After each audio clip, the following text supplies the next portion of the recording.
내가 벗은 몸이라고 누가 일러주더냐라는 제목으로 여러분과 말씀 나누겠습니다. 창세기 3장을 우리가 상세하게 읽으면은요, 이 세상이 설명이 됩니다. 어떻게 죄가 이 세상에 들어오게 되었고, 왜 이 세상에는 고통과 악이 있는지 설명이 됩니다. 왜 이 세상에 전쟁이 일어나며 사람들이 이기적이고 욕심을 부릴까? 왜 기득권자들이 스스로 기득권을 내려놓지 못할까? 왜 지금 우크라이나에서 전쟁이 일어나는지, 또 이번 주 수요일 대통령 선거를 통해서 우리가 해결하려는 문제들이 무엇인지 다 설명이 되는 것입니다. 하나님이 원래 창조하셨던 세상은 선한 세상이었고 낙원이었습니다. 보시기에 심히 좋았더라 하셨습니다. 낙원에서는 죽음도 없었고 질병도 없었습니다. 암도 없었고 코로나도 없었고 미세먼지도 없었습니다. 슬픔이나 스트레스도 없었습니다. 폭력이나 전쟁도 없었습니다. 그러나 인간이 하나님께 죄를 짓고 불순종했을 때 악과 고통이 시작된 것입니다. 그래도 우리가 창세기 3장을 통해서 소망을 가질 수 있는 것은 창세기 3장 안에 복음이 숨겨져 있기 때문인 것입니다. 퍼즐처럼 창세기 3장 안에 하나님의 구원의 계획이 담겨져 있습니다. 먼저 15절 말씀에 나오는 여자의 자손, 여자의 후손, 그 씨앗이 바로 예수 그리스도이신 것입니다. 그리스도께서 사단의 머리를 상하게 할 것이며 치명타를 입혀서 죄와 죽음을 무찌를 것이라는 예언이 숨겨져 있습니다. 또 21절에 하나님께서 무화과 나무 잎사귀로 자신들을 가린 아담과 하와를 위해서 가죽옷을 주셨습니다. 신세계 백화점이나 이마트 이런 데서 구하신 것이 아니라 이 가죽옷을 위해서 한 동물이 피 흘리고 희생되어야만 됐었습니다. 그래서 만들어진 옷입니다. 소 가죽으로 만든 레더 옷이었을까요? 아니면 양털 가죽으로 만든 옷이었을까요? 우리는 알 수 없습니다. 성경은 구체적으로 말하고 있지 않습니다. 그러나 분명한 것은 우리가 어린 양의 피와 희생으로 우리의 수치심이 가려진 것처럼 하나님께서 아담과 하와의 수치스러움을 가리고 옷을 공급해 주셨다라는 것입니다. 그리고 그것은 장차 그리스도를 통하여 우리를 위해 하실 일에 대한 예표로 기록되어진 것입니다. 이렇게 창세기 3장에서는 인류가 하나님을 배신했고 죄를 범했음에도 불구하고 하나님께서는 우리를 도우시려고 달려오시는 장면이 담겨져 있습니다. 화를 내시려고 삿대질하면서 분노하시면서 달려오시는 것이 아니라 마치 불난 집에 갇힌 사람을 구출하려고 달려오듯이 달려오시는 것입니다. 그리고 달려오셔서 우리를 찾으십니다. 네가 어디 있느냐? 이 질문은 정죄하려는 질문이 아니라 우리를 도우려는 질문이요, 우리로 하여금 진리를 깨닫게 하려는 질문인 것입니다. 하나님은 세 가지 질문을 하십니다. 그런데 하나님께서 정보가 필요해서 질문하시는 질문들이 아닙니다. 하나님께서 몰라서 하시는 질문이 아니라 이미 답을 다 아시면서도 우리가 진실하길 원해서 던지시는 질문이시며 우리를 상담하시는 질문이십니다. 우리가 깨닫고 잘못을 인정하고 죄를 고백하고 회개하고 하나님께로 다시 돌아오기를 바라시면서 던지는 질문들입니다. 우리가 진정성 있게 이 질문들을 답할 때 우리는 구원을 받습니다. 우리는 치유를 받습니다. 하나님과의 관계가 회복되고 우리는 변화를 받습니다. 그리고 그 진리 안에 머무를 때 그 진리가 우리를 자유케 할 것입니다. 하나님께서 이미 답을 아시지만 그 답이 우리의 입술을 통해서 고백되기를 기다리시는 세 가지 질문은 이것입니다. 네가 어디에 있느냐? 네가 벗은 몸이라고 누가 일러주더냐? 내가 너더러 먹지 말라고 한 그 나무의 열매를 네가 먹었느냐? 우리가 구원에 대해서 여러 가지로 묵상할 수 있는데 이 세 질문을 진정성 있게 답하는 것이 구원이라고 말할 수 있겠습니다. 오늘은 두 번째 질문, 이 질문 하나만 먼저 다루도록 하겠습니다. 네가 벗은 몸이라고 누가 일러주더냐? 하나님께서 이 질문을 하신 이유는 아담이 첫 번째 질문을 제대로 답하지 않았기 때문입니다. 변명하고 둘러댔기 때문입니다. 하나님께서 시원한 늦은 오후나 밤에 에덴 동산에 들리셨습니다. 그것이 일상이셨습니다. 아담과 하와와 같이 산책을 하시며 대화를 나누셨습니다. 그래서 이날도 늘 하셨던 것처럼 일상처럼 함께 산책하며 교제를 나누기 위해서 에덴 동산에 들리셨는데 그런데 갑자기 아담이 사라진 것입니다. 잠수함 타고 도망간 것입니다. 숨어서 안 보입니다. 네가 어디 있느냐?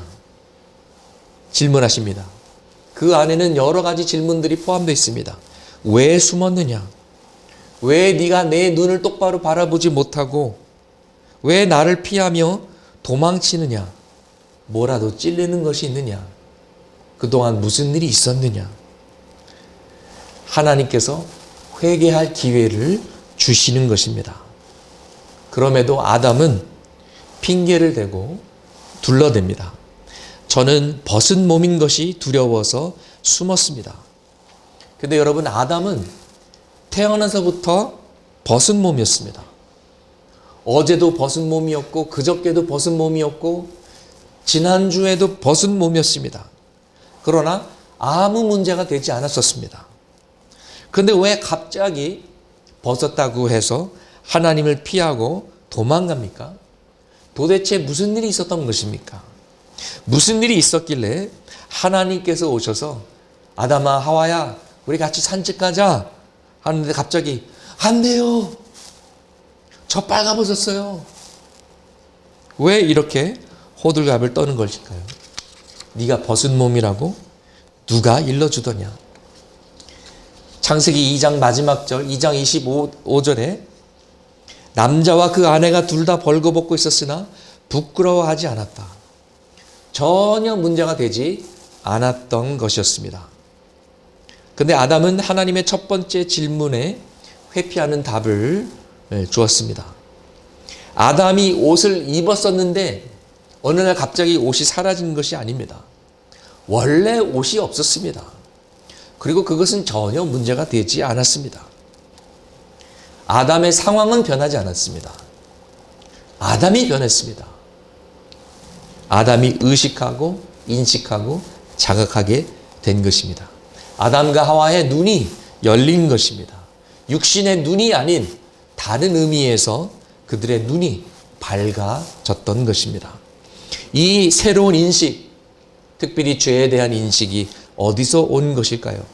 왜 갑자기 자신들의 벌거벗음을 감당하지 못하게 된 것일까요? 아니, 더 정확히 말하자면 자신들의 벌거벗음은 수치스럽지만 그 벌거벗음을 하나님께 드러내야 되는 그 상황을 감당하기 어렵게 된 것입니다. 전에는 벗었어도 수치스러움도 없었고 숨길 필요도 없었습니다. 생각도 숨기지 않았고 마음도 감추지 않았습니다. 숨길 이유도 없었습니다. 마음도 생각도 모든 것이 삶 전체가 열려져 있었고 진실됐고 순수했고 꾸밈이나 속임수가 없었는데 왜 갑자기 숨고 숨기는 것일까요? 그것은 죄의 결과 때문이었습니다. 오늘날 세상을 보십시오.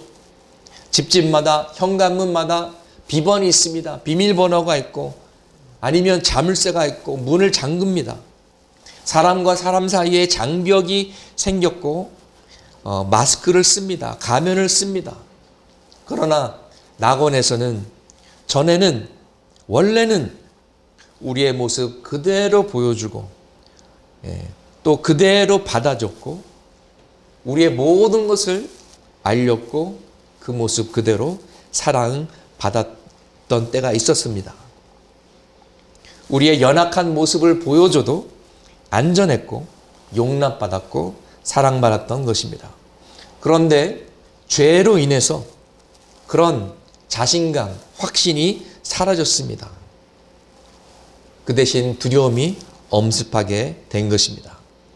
우리는 코로나 이전에도 마스크를 썼습니다. 미세먼지나 황사 전부터 우리는 마스크를 쓰고 다녔습니다. 보이지 않는 마스크를, 가면을 쓰고 다녔습니다. 우리는 늘 좋은 면만 보여주려고 하고 안 좋은 부분, 약점, 부끄러운 부분들은 숨기거나 가리려고 합니다.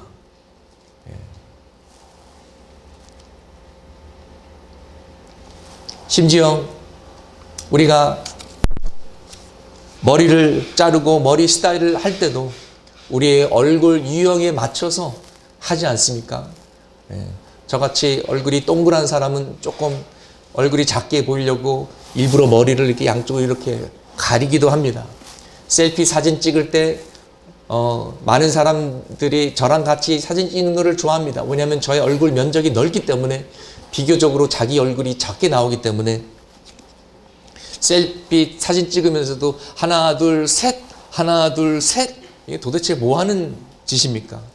옷을 골라도 이왕이면 내가 더 예쁘게 보이고 더 날씬하게 보이는 옷들을 선호합니다. 왜 그럴까요? 우리는 우리의 좋은 면을 부각시키길 원하고 우리의 약점이나 부끄러운 부분들은 되수으면 숨기길 원합니다. 왜냐하면 내 약점을 상대방이 알면 내 모습 그대로 내가 받아들여질까? 저 사람이 나를 떠나지 않을까? 저 사람이 나를 정말 좋아할까? 나를 거절하지 않을까? 이런 두려움 때문에 우리는 아직도 무화과 나무 잎사귀로 우리 자신을 가리고 있습니다. 모양과 방법과 형태는 변했을지 몰라도 좋은 옷, 좋은 차, 좋은 직장, 좋은 배우자, 좋은 자녀들, 좋은 집, 여러 가지 모습으로 우리 자신을 아직도 가리고 있는 것입니다.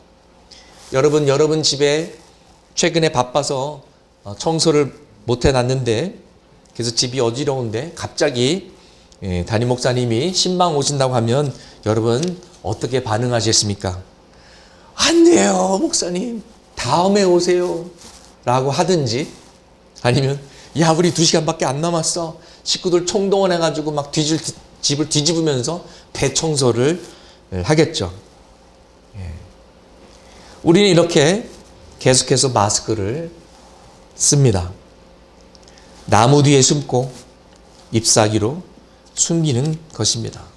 나쁜 모습은 절대로 보여서는 안 되고 좋은 모습만 보이길 원하는 것입니다. 심지어 부부가 결혼하고 나서 연애할 때 몰랐는데 나 속았어.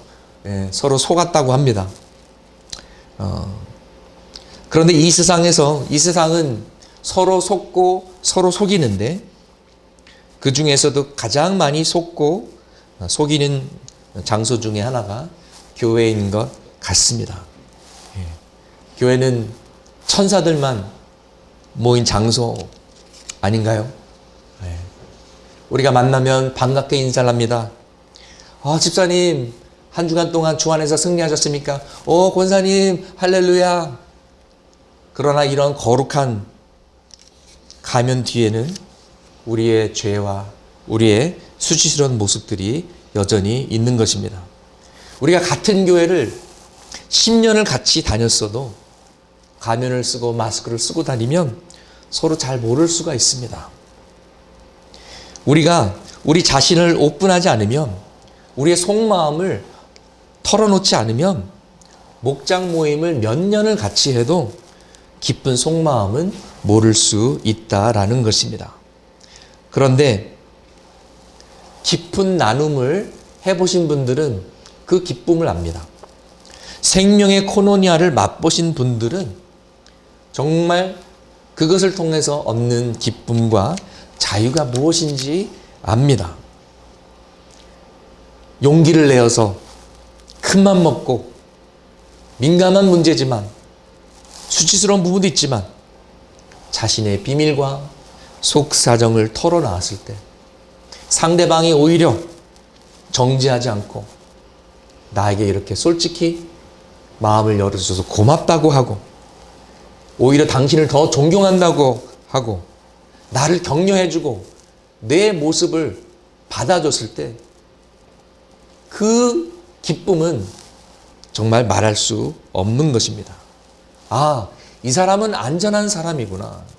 내가 이 사람 앞에서는 가면을 벗어도 되는구나. 이 사람 앞에서는 나의 벗은 모습도 용납되고 내 모습 그대로 받아주고 사랑해 주는구나.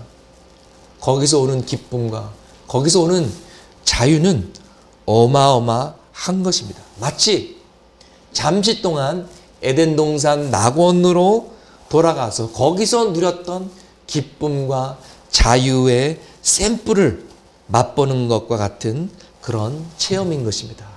아마 여러분 중에 친한 믿음의 동지나 친한 형제나 자매와 그런 경험이 있으신 분들이 있을 것입니다. 제 소망은 우리가 교회 안에서, 목장 안에서, 가정 안에서 믿음의 동지와 함께 이런 기쁨과 자유를 누리기를 소망합니다.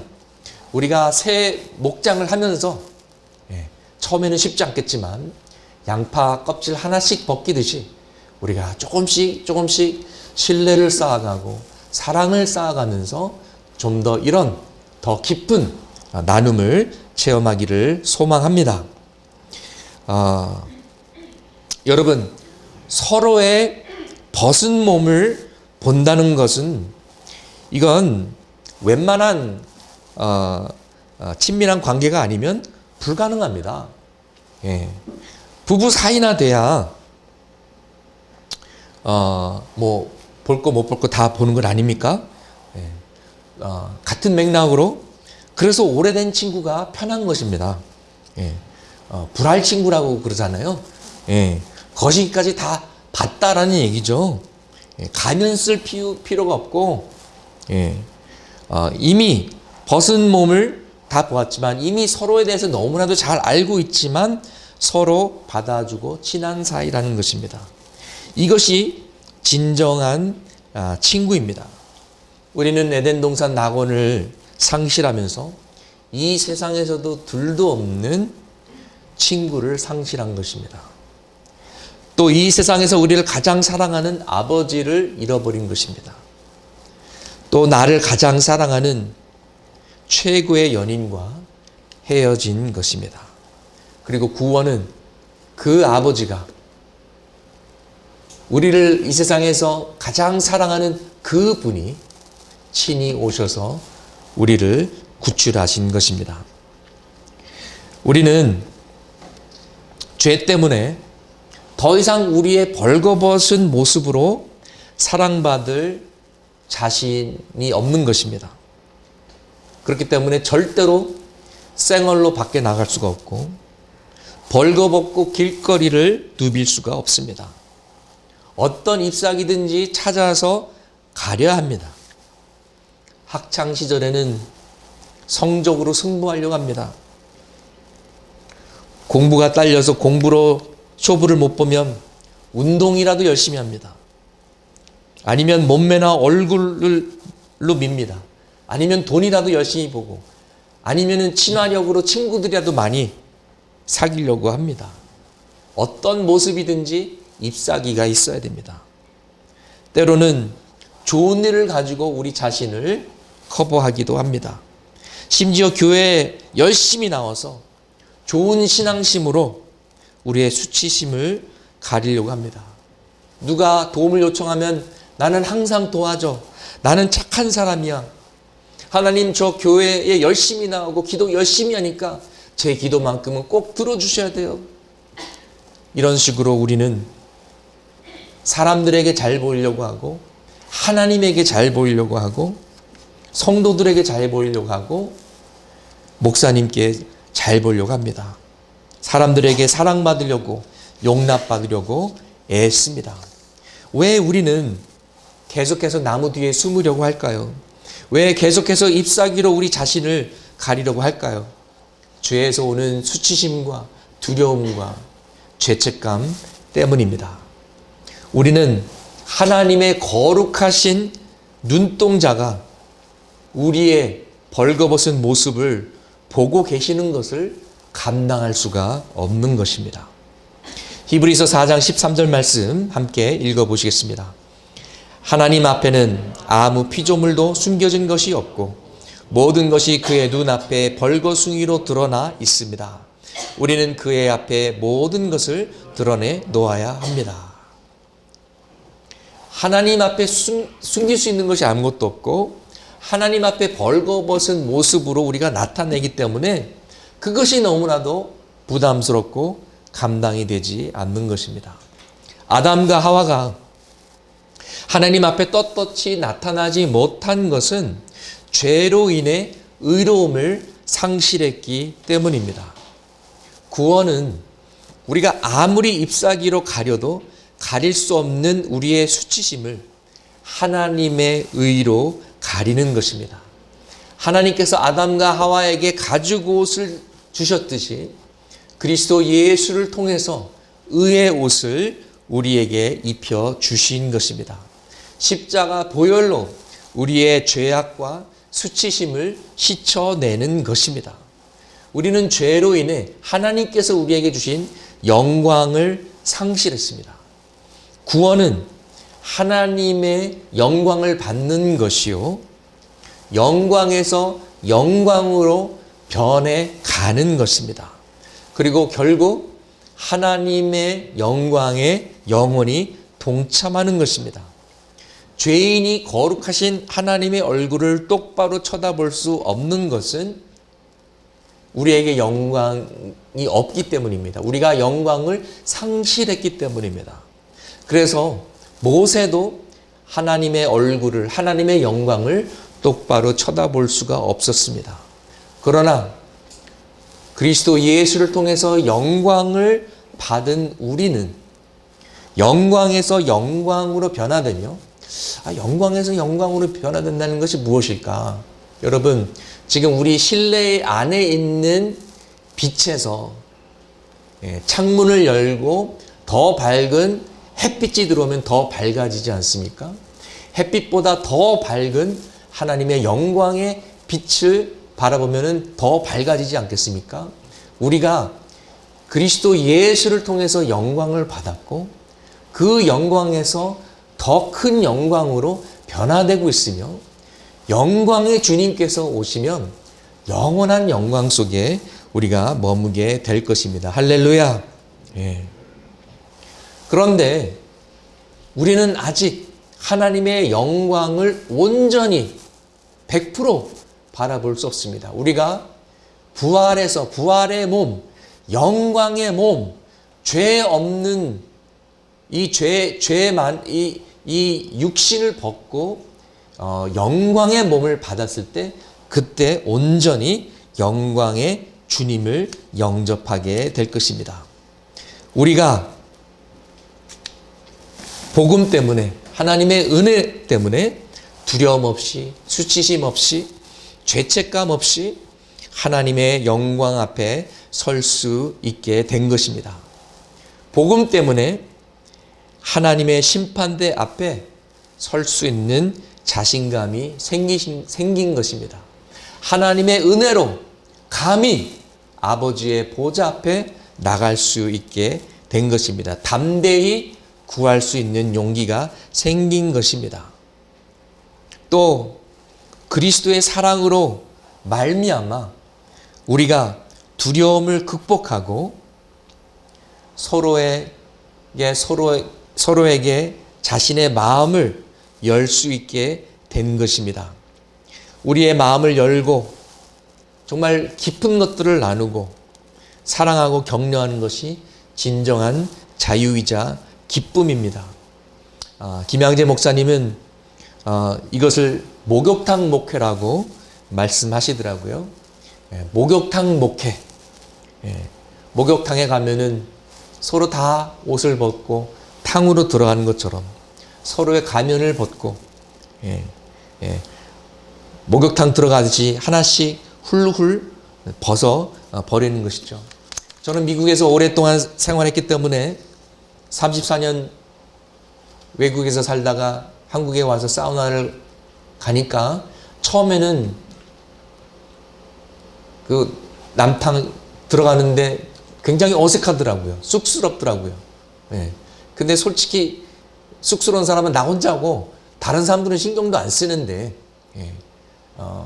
뭐 일단 벗고 들어가니까 뭐 너나 나나 뭐 다 똑같은 다 우리 인간인데 금방 익숙해졌던 기억이 납니다. 우리가 하나님의 은혜로 담대함을 얻어서 우리가 하나님이 우리를 알듯이 우리도 서로 하나씩 하나씩 양파 껍질 벗기듯이 가면을 벗으면서 서로를 알아가기를 소망합니다. 아담과 하와는 서로의 눈을 부끄러워해서 잎사귀로 자신들을 가렸습니다. 또 하나님의 눈을 마주칠 수 없어서 나무 뒤에 숨었습니다. 그리고 세 번째 마지막으로 자신의 죄를 인정하지 못해서 자신의 눈까지 덮기 위해서 죄를 은폐하려고 했고 핑계를 댔고 변명 뒤에 숨었습니다. 하나님이 주신 저 여자 때문에 제가 죄를 졌습니다. 저 뱀이 나를 꼬셨습니다. 내가 죽을 죄를 지었습니다. 내가 죄인입니다. 이 한마디면 되는데 그것을 못했던 것입니다. 혹시 우리도 누구를 원망하거나 비판하지는 않습니까? 혹시 우리도 핑계를 대지는 않습니까? 우리도 우리 자신을 정당화하고 우리의 잘못을 미화하려고 하지 않습니까?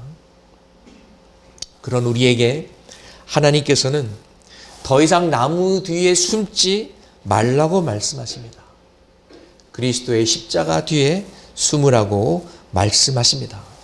그리스도께서 십자가에서 벌거벗은 모습으로 죽으신 이유는 우리로 하여금 더 이상 도망가지 말고 우리의 죄를 직면하라는 것입니다. 십자가 위에 달리신 예수 그리스도를 바라보면서 그분의 벌거벗음을 통해 나의 벌거벗음을 깨닫고 그 수치스러움을 보면서 나의 수치스러움을 깨닫고 나 때문에 주님께서 십자가를 지셨구나. 내가 죄인이구나. 깨달으라는 것입니다. 저는 어려서 예수님께서 십자가에서 죄인들을 위해서 죽으셨다는 말을 들었을 때 저 세상 저 밖에 깡패들, 나쁜 사람들, 살인자들 그런 사람들을 위해서 죽으셨구나 이렇게 생각하고 제 자신은 포함하지 않았습니다. 그러다가 나중에 깨닫게 되었습니다. 나도 죄인이고 나도 거기에 포함이 되는구나. 나를 위해서 십자가를 지셨구나. 드디어 깨닫게 된 것입니다. 여러분과 제가 못하니까 예수님께서 하신 것입니다. 내가 못하니까 예수님께서 벌거벗으시고 예수님께서 수치스러운 십자가를 지신 것입니다. 그래서 이제 주님께서 이미 그 십자가를 지셨기 때문에 이제는 우리도 벌거벗어도 수치스럽지 않고 자유하게 된 것입니다. 오직 믿음으로, 오직 은혜로 의롭다함을 받게 된 것입니다. 그리스도의 의의 옷을 입어서 우리의 벗은 모습을 덮게 된 것입니다. 이것이 복음입니다. 우리가 사순절 동안에 십자가를 바라보면서 이 복음의 진리를 더욱더 묵상하고 또 금식도 하고 회개도 하고 찬양도 하고 감사하는 시간을 갖기를 원합니다. 옛날에는 한국에도 수세식 화장실이 많았습니다. 집 안에 있기도 하고 집 밖에 있기도 하고. 여러분 그 집 밖에 이렇게 나무로 지은 그런 화장실 기억하시죠? 뭔가 들어가면 좀 위험한 것 같은 그런 느낌이 드는. 근데 하루는 어느 아이가 거기에 빠진 거예요. 근데 다행히도 누가 이제 건져줘서 살았는데, 똥 뒤집어 씌고 냄새 나고 그러니까 동네 사람들이 다 이 아이를 둘러쌌는데 감히 누가 다가가지 못하는 거예요. 그래서 그냥 가운데서 혼자서 울고 있는데 저 멀리서 어떤 여성이 달려옵니다. 근데 이 똥 뒤집어 쓴 아이를 아랑 것 없이 손을 덥석 잡고 수도가로 데리고 가서 물로 씻어줍니다. 아무리 냄새가 나도, 아무리 똥에 뒤덮였어도 아랑곳하지 않고 이 아이를 도와주는 이 여성은 누구일까요? 맞습니다. 이 아이의 엄마입니다. 이 엄마는 이 아이를 야단치려고 달려오는 것이 아니라 이 아이를 살려고, 이 아이를 도와주려고, 이 아이를 깨끗이 씻겨주려고 달려온 것입니다. 우리는 우리의 죄 때문에 악취가 났고 심한 냄새와 정말 똥 뒤집어 쓴 것처럼 죄로 수치스러운 그런 모습 가운데 있었습니다. 그때 그리스도께서 우리에게 다가오셔서 자신의 옷을 벗으셔서 우리를 덮어주시고 자신은 벌거벗은 모습으로 우리의 수치심을 안고 십자가에서 돌아가신 것입니다.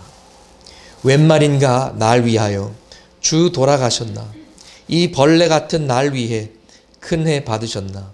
내 지은 죄 다 지시고 못 박히셨으니 웬일인가 웬 은혜인가.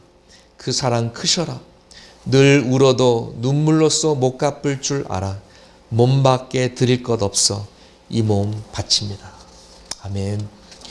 로마서 4장 7절에서 8절 같이 읽으시겠습니다. 하나님께서 잘못을 용서해 주시고 죄를 덮어주신 사람은 복이 있다. 주님께서 죄 없다고 인정해 주실 사람은 복이 있다. 우리는 이 세상에서 가장 큰 복을 받은 사람들입니다. 우리의 죄를 하나님께서 무엇으로 덮어주십니까? 십자가의 보혈로 덮어주십니다. 왜 우리가 죄인인데 하나님은 우리를 의인이라고 인정해 주십니까?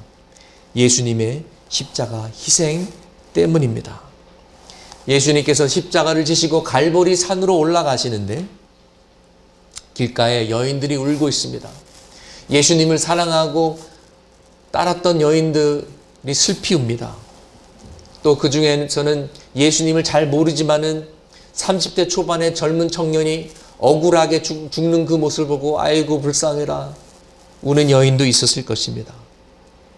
예수님께서는 그들을 향해서 나를 위해서 울지 말고 너희 자신을 위해서 울고 너희 자녀들을 위해서 울라고 말씀하십니다. 그리고 이렇게 말씀하십니다. 마지막 날에 영광의 주님께서 구원자가 아닌 심판자로 임하실 때 사람들은 산에다 대고 우리 위에 무너져 내려라 하며 언덕에다 대고 우리를 덮어버려라 하고 말할 것이다. 이렇게 말씀하셨습니다. 둘 중에 하나입니다. 우리의 벌거벗은 모습이 그리스도의 의의 옷으로 덮어지든지 아니면 우리의 죄의 문제가 해결되지 않는다면 하나님의 거룩하심을 감당할 수 없어서 하나님의 영광의 눈동자를 감당할 수 없어서 차라리 산이여 우리 앞에 무너져서 우리를 덮어라.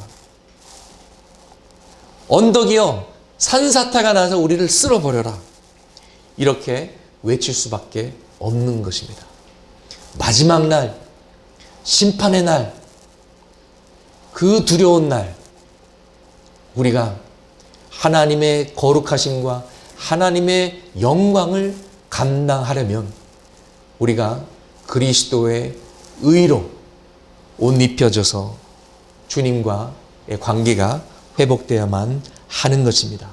로마서 13장 14절 말씀 같이 읽으시겠습니다. 주 예수 그리스도로 옷을 입으십시오. 정욕을 채우려고 육신의 일을 꾀하지 마십시오. 우리가 사순절 동안에 십자가를 묵상하면서 예수 그리스도의 의로 옷 입혀져서 우리가 새로워지기를 소망합니다. 이 말씀을 적용할 수 있는 한 가지 도전을 드리겠습니다. 우리가 이것을 부부에 적용하고 가정에 적용해서 정말 남편에게 더 내 자신을 드러내고 또 우리 식구들과 좀 더 솔직해지길 원합니다. 또 목장에 적용해서 가면 하나를 더 벗고 나에 대해서 좀 더 솔직하게 인정하는 더 오픈된 삶을 신앙생활을 하기를 소망합니다. 우리 함께 기도하시겠습니다.